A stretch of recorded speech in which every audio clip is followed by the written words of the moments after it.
కులమే పిల్లలకి వర్తిస్తుంది అన్నటువంటి వార్తని హైలైట్ చేశారు. ఒక వ్యక్తి కులంతో అధికారులు విభేదిస్తున్నప్పుడు అతడు ఫలానా కులానికి చెందిన వ్యక్తి కాదని నిరూపించాల్సిన బాధ్యత కూడా అధికారులదేనని హైకోర్టు స్పష్టం చేసింది. ఆ వ్యక్తి తన కులాన్ని రుజువు చేసే డాక్యుమెంట్ సమర్పించలేదన్న కారణంతో అతడు ఫలానా కులానికి చెందిన వాడు కాదని చెప్పలేరని పేర్కొంది. తండ్రిది ఏ కులం అయితే పిల్లలకు అదే కులం వర్తిస్తుందని విషయాన్ని సుప్రీంకోర్టు, హైకోర్టులు గతంలోనే స్పష్టంగా చెప్పారని గుర్తు చేసింది.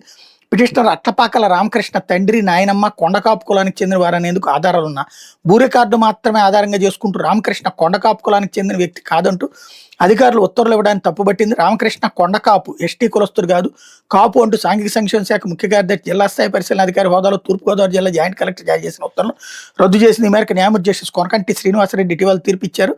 కొండకాపు కులానికి చెందినటువంటి అటపాకల రామకృష్ణ పూర్వీకులు తూర్పుగోదావరి ఏజెన్సీ ప్రాంతంలో నివసించారు.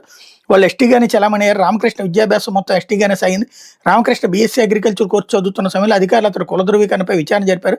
అతను ఇచ్చిన డాక్యుమెంట్లు కాకుండా 1938 సంవత్సరానికి చెందిన భూ రికార్డుల ఆధారంగా చేసుకుని రామకృష్ణ కొండకాపు కులస్తుడు కాదంటూ ఆచార్య నాగార్జున యూనివర్సిటీకి తెలిపారు. తర్వాత రామకృష్ణకు నోటీసు కూడా ఇవ్వకుండా అతను ఎస్టీ కుల ధృవీకరణ పత్రం 2005లో కలెక్టర్ రద్దు చేశారు. దీనిపై రామకృష్ణ అప్పీల్ చేయగా కలెక్టర్ ఉత్తర్వులను సమర్థిస్తూ సాంఘిక సంక్షేమ శాఖ ముఖ్య కార్యదర్శి 2009లో ఉత్తర్వులు ఇచ్చారు. ఉత్తర్వులను సవాల్ చేస్తూ రామకృష్ణ హైకోర్టులో పిటిషన్ దాఖలు చేశారు. వ్యాజ్యంపై న్యాయమూర్తి జస్టిస్ శ్రీనివాసరెడ్డి తుది విచారణ జరిపారు. ఇరుపక్షాల వాదనలో న్యాయమూర్తి పిటిషనర్ తండ్రి, నాయనమ్మ కొండకాపులంటూ 1966లోని అధికారులు రెవెన్యూ రికార్డులో పొందుపరిచారని తెలిపారు.